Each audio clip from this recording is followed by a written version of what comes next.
Tekrar hoş geldiniz.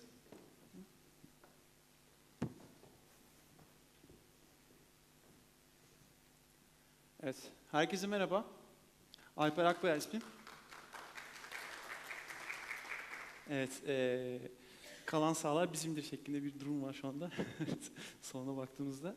Tabii kanında şeker düştü, saat geç oldu. Ben kandaki şeker kadar etki edemeyeceğim ama mümkün mertebe dinamik, neşeli, keyifli hızlı bir sunum yapmaya çalışacağım.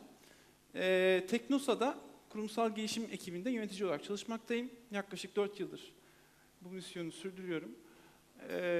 Kurumsal gelişim ne yapar? Birazcık ondan bahsedelim. Kalite yönetim sistemini, işte hep bahsettiğimiz 9001, 10002 ISO'lar.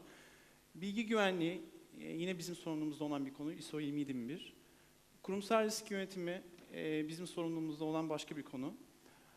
Stratejik planlama ve uyum yönetimi, yine bizlerin yönettiği konular. Öncesinde her şeyden önce Bimsel'e bir teşekkür etmek istiyorum. Çünkü böyle bir organizasyona davet ettikleri için, böyle bir paylaşım ortamında olduğum için çok mutluyum. Bimsel ekibi zaten bizim çözüm ortağımız. Hala da devam ediyor çok sık ilişkilerimiz. Sağ olsunlar. Kısaca bir Teknosa'yı tanıyalım. Teknosa'nın bünyesinde hem mağazacılık tarafı var. Turuncu gördüğünüz logolu. Şu anda Türkiye'nin dört bir yanındayız. Yani 81 olduk bugün itibariyle. Şırnak'taki açtığımız mağazayla 2 gün önce de Hakkari'de Yüksekova'da açtık. Böyle bir Teknosa demek Türkiye demek diyebilirsiniz bu anlamda, mağazacılık anlamında. İklimsa yine bizim bir markamız, bayi sistemiyle yürüyen bir tarafıdır. Ve bunun yanında tabii Teknosa.com da var. Web ortamında da yine yer alıyoruz. Kilometre taşlarına hızlıca bir göz atarsak 2000 yılında ilk 5 mağazayla başladık serüvene.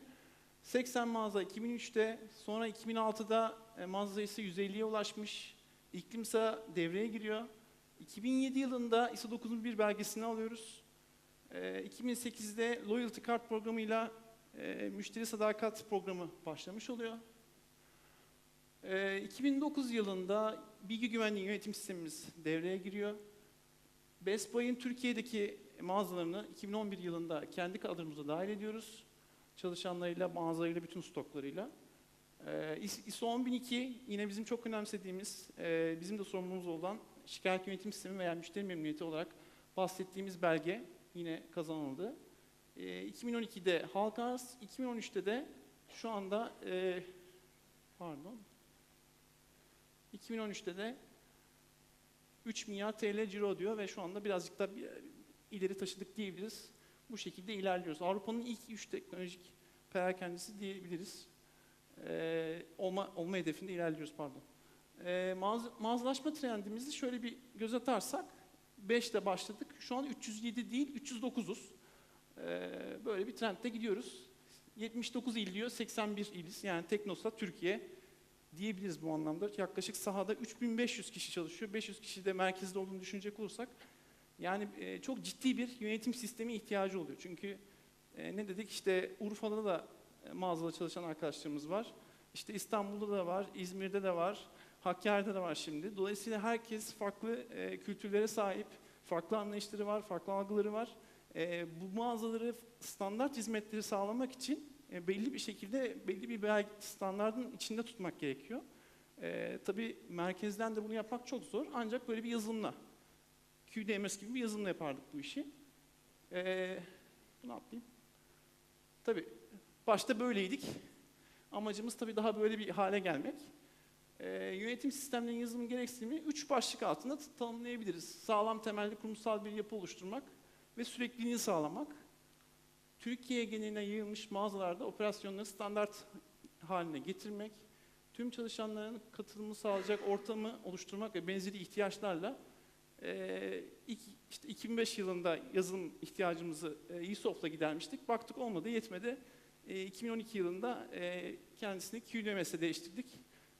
Tabii farklı ihtiyaçlar çıktı. Neydi o ihtiyaçlar? Onlara bakalım. Şimdi tabii burada sadece yazılımı satın almıyorsunuz. Yani burada dikkat etmeniz gereken bir noktada da çözüm ortağınızla bir ilişkiye başlıyorsunuz. Yani bir çözüm ortağı alıyorsunuz aslında. Bizim için en kıymetli tarafı buydu.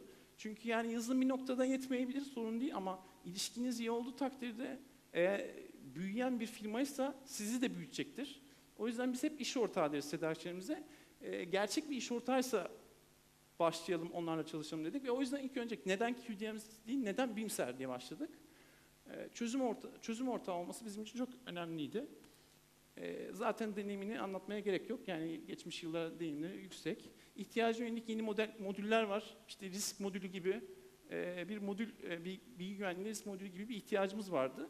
Eski yazımız bunu karşılamıyordu. Bunun gibi başka modüller de var. Değineceğim. Rekabetçi ve uluslararası vizyona sahip bir şirket. Bu da çok önemli bizim için. Ve güçlü kurumsal yapısı pek tabii. Bakalım şimdi QDMS'ten ne bekliyorduk? Yani biz evet İSOF'tan QDMS'e geçiyorduk o yıl ama QDMS'ten ne bekliyorduk 2012'de? BIMSER dışında. Kullanıcı dostu bir arayüz olacak bir defa. Herkes kullanacak. Hakkari'deki vatandaş da kullanacaktı. O yüzden hani herkes kullanabilecek. Çok basit olması gerekiyor. Güçlü bir Oracle EHR olacak. Yani Oracle insan kaynakları modülleriyle tamamen konuşacak, ongoing bir nasıl diyeyim, sürekli çalışan bir sistemi olacak. Yani bugün bir Hakkari mağazasında yine hep Hakkari dedik ama reklam olsun neyse.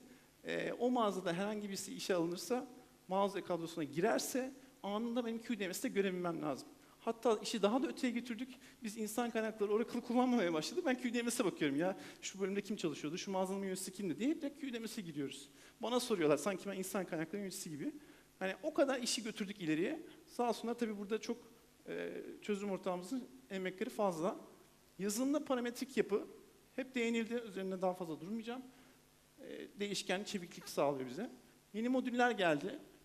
Ne diyeyim bunlar? İşte riskti, İSG'di, iş sağlığı güvenliği. Olaydı, aksiyondu. Bu modüller bize yeniydi. O anlamda bize çok faydası oldu. Etkin raporlama becerileri kazandık. Mobil uyumlu uygulamalar, denetimde özellikle mobil denetim uygulamaya başladı. Bu da çok önemliydi bizim için. Çünkü mağazalara biliyorsunuz yani elinizdeki kağıt kalemle artık gitmedi, devri bitti. Mümkün mertebe tabletle gidiyoruz artık. Tablet üzerinden hemen denetimini yapıp mağazanın puanını atıp hatta otobüste denetimin raporunu yazıyoruz. Çok rahatlıkla. Bu tablet olayı da bizi çok rahatlattı. Evet. Proje nasıldı? Yani nasıl geçtik? Tabii ne bekliyorduk? Proje nasıl, uygulamaya nasıl aldık? Ve sonra ne elde ettik? Sırayla onlara bakıyoruz. Şimdi projenin bir haritası oluştu. Dedik ki bunu birkaç fazla yapalım. 3 fazla gerçekleştirdik. 2012'de tohumlarını attık. İşte faz 1'de altyapı, doküman ve DÖF'ü devreye aldık. Faz 2'de aksiyon, olay, BGS anket modülleri devreye girdi. Ve sonra da terzi usulü biçilmiş 2 tane modülümüzü devreye aldık. Burada yine çok ciddi bir emek sarf edildi. Çünkü mobil denetim az önce bahsettiğim gibi tamamen bize özgü yapıldı. Yani ilk zamanlar bizim için yapıldığını söyleyebiliriz. Çok ciddi çünkü bir mağaza ağımız var. Bu mağaza ağına karşılık bir cevap verecek bir denetim modülü değildi o denetim modülü. Bizim ihtiyacımızı görmüyordu. Ne dedik ki biz bu işi farklı yapalım. Öneri de öyle. Öneri modülü de çok değişti. Şimdi alınan modüller nelerdi? Baz modül, doküman yönetimi, önerim sistemi, anket modülü, DÖF, denetim modülü, mobil denetim, İSG ve risk modülü. Kısaca bunlardı. Evet, işin şimdi ben özüne geleceğim. Yani bu kadar uzatmayayım. Ne oldu da yani bütün bu projeyi de yaptık. Sonunda Teknosa ne kazandı? Onlara bakalım. Şimdi mobil denetimiyle etkin mağaza denetimini zaten biraz bahsettim. Eski modüllerde esnek ve parametrik yapı, pardon tüm modüllerde. Bu neydi? İşte az önce bahsedildi. Yine Ahmet Bey zaten bayağı bir anlattı ama bize katkısını söyleyeyim. Şimdi esnek olmayan bir modül yine benim için, Alper için farklı olur, Ahmet için, Hasan için farklı olur. Dolayısıyla yani bu esneklik konfigürasyonlar veya üst yönetim değişiyor mesela. Bizim çok yakında üst yönetim değişti. Yani bir sene oldu olmadı. Bir anda kararlar değişti. Bir hafta sonra işte mailler gelmesin demeye başladı. İşte eskalasyon olsun dedi, olmasın dedi öbürü. Bir tanesi bana hiç mail gelmesin dedi. Ötekisi başka şey dedi gibi. Bu konfigürasyonlar çok önemli. Yoksa bir paket alıyorsunuz, o gün güzel oluyor, ondan sonra hiç kötü oluyor. Yani o bizim için çok kritikti. Güçlü İK bahsettim. Bir İK yöneticisi gibi yaptı beni. Etkin öneri sistemi. Bu çok önemli çünkü artık yani inovasyon, öneri, yani tüm çalışanların katılımıyla olan bir şey. Yani siz tek başınıza bütün projeleri baştan oluşturamazsınız. Mağazalarda şu anda 3500 kişi sürekli bize öneri veriyor. Yani verebiliyor yani. Devamlı 3500 kişi vermiyor tabii ama yani ortalama şu anda aylık 300 tane öneri alıyoruz. Çok ciddi bir rakam mağazadan. Tabii ki hepsi inovatif mi? Değil. Ama sonuçta biz kulağımızı açtık, bize en azından kollarımızı açtık. Bize gelin, bize söyleyin diyebildik. Buradan çok ciddi projeler çıkıyor şu an mağazalarda. İşte şunu da yapalım, mağazalarda bunu da yapalım. İşte şu ürünü niye satmıyoruz? İşte müşteri bunu dedi, niye bunu yapmıyoruz falan gibi noktalar oluyor. Doküman yönetimi, raporlama bilgilerin artması, kullanıcı erişim ve yetki yönetimi, bu da oldukça önemli. Bizi rahatlatıyor, adminleri rahatlatıyor. Eğer erişimleri iyi yapamadığımız takdirde, yetkinleri iyi düzenleyemediğimiz takdirde birçok sorun çıkıyor karşımıza. Dağıtım ve yetki matrisleri araştırıldı. Bu da önemli. Bir dokümanı yayınlıyorsunuz, okuma görevi gidiyor. Ondan sonra diyorsunuz ki mesela bu için okuma görevi değil. Yani bana gelmesine gerek yoktu. Ben canım sıkıldığında gidip ona bakabilmeliydim aslında diye onları ayırabiliyorsunuz eğer yetkiyle ayırmış olsaydınız. Tüm raporların kolaylıkla Excel'e aktarılması. Bir şekilde Excel'e yine mecburuz. Yani QDMS her şeyi, evet QDMS birçok şeyi hallediyor ama Excel'e dönmek zorundayız. Bu da çok önemli. Evet, son girişler. Aksiyon modülü bahsedildi. Olay müdürü kazandık. İşte bu olayları bildiriyoruz. Mağazalardaki bütün bilgi güvenliği, İSG olaylarını bildiriyoruz. Risk modülüyle varlıkların üzerindeki riskleri tek tek konuşma fırsatı buluyoruz. Her varlıkta ne tür risklerim vardı, bunlarla ilgili neler yaptım, sonra gidiyor aksiyonu tetikliyor. Aksiyonda işte bunları yaptım diyor. Anket modülü, geçenlerde aşı ile ilgili bir anket yaptık. Çok kısa 2 soru. Hayatımızı kurtardı yani. Yani grip aşısı yapalım mı diye bir soru yani. Çok basit. Yani kimler grip aşısı olmak ister? Yani bunu mail yapmak çok zor. Çünkü kadın erkeği de ayırıyorsunuz bir de. Onların aşıları farklı çünkü. Ne oluyor? Çok basit bir şekilde bir anketle işi çözdük. Bunun gibi bir sürü şey var. Mesela mağazalarda kamera olsun mu?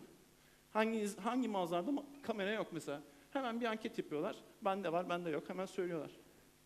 Müşteri talep sorunlarının destek arayüzüyle hızlı ve etkili bildirme. Bu zaten açık ortada. BİMSE'nin kullandığı bir tane web yazılımı var. Bu web yazılımı sayesinde biz çok analitik bir şekilde hangi ticket açıyoruz kısaca, hangi konuda sorun varsa bütün taleplerimizi hızlı bir şekilde çözüyoruz. Gelişmiş admin panelimiz söyledik. Otomatik uyarı sistemleri, yine söylenen işte mailler, eskalasyonlar bunlar. Ve yönetim gözden geçirme diye bir uygulamamız var. Yine bu uygulama sayesinde bütün şirketin içindeki öneriden çıkan, denetimden, DÖF'ten çıkan bütün o aksiyonları hepsini listeleyebilir hale geliyoruz. Bu da önemli çünkü üst yönetim oldukça bakıyor, yani büyük çerçevede bakıyor. Diyor ki benim kaç tane aksiyonum var şirkette, kaçı işte kritik, kaç tanesi açık kaldı, kapanacak falan, hangisinin termini geçti gibi bütün noktalara tek bir pencereden bakma fırsatı yakalıyoruz. Evet, bu destek hizmetini geçiyorum çok kısaca. Şöyle söyleyeyim, yani 3 ayrı kategoride destek hizmetini şu anda takip etmekteyiz BİMSER'le. Diyoruz ki işte bilgi için istediğim çağrıları şu kadar zamanda lütfen dönün. İşte problem içerikleri böyle şu kadar zamanda dönün. Ona göre işte sözleşme veya şeyi de ayarlayabiliyoruz. Veya talep içerikli çağrılarımızı yine bu şekilde ayrı bir şekilde yönetiyoruz. Yani burada aslında altını çizmek istediğim şey şu: yazılım evet ama bir de çözüm ortağı çok önemli. Siz de o gelişmeleri doğru ve iyi bir iletişimle yapmak işin kritik noktası. Evet, burada ayrıca yine sağ olsun BİMSER bize hiç beklentilerimizi yapmadığı için, boşa çıkarmadığı için bir slaytta son olarak beklentilerimizi yazdım. Hani daha önceden bahsettiğimiz birkaç konu var. İşte bir aksiyon modülü Outlook'la entegre olursa acaba daha mı iyi olur? İşte kurumsal risk yönetim modülü zaten başlamış, benim haberim yok. Hiç sevmedi Zahmet Bey. Ondan sonra bir de İSG var. Bu İSG modülü şu anda ihtiyacımızı yapmıyor. Biraz daha geliştirebilir miyiz acaba? Bu da bizim için o zaman daha satılabilir bir modül olur bizim için. Mevcut modüllerde tabii ki bakım ve geliştirmelerde devam etmesini bekliyoruz.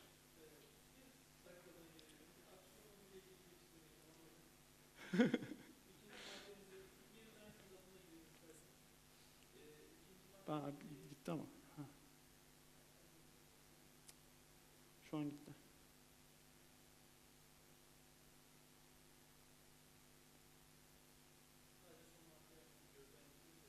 Geldi. Tamam.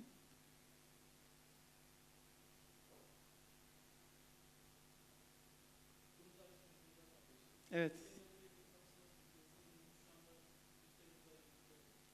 Zaten geliyor. Hı hı. Tamamdır. İşte böyle hani hemen anında çözüm.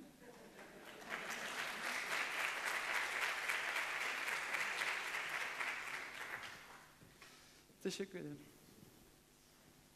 Evet, saat 5'e kadar bir ara verelim, çay kahve içelim. Ama tam 5'te toplanalım ki hızlıca toparlayıp son konularımızı, toplantımızı bitirelim.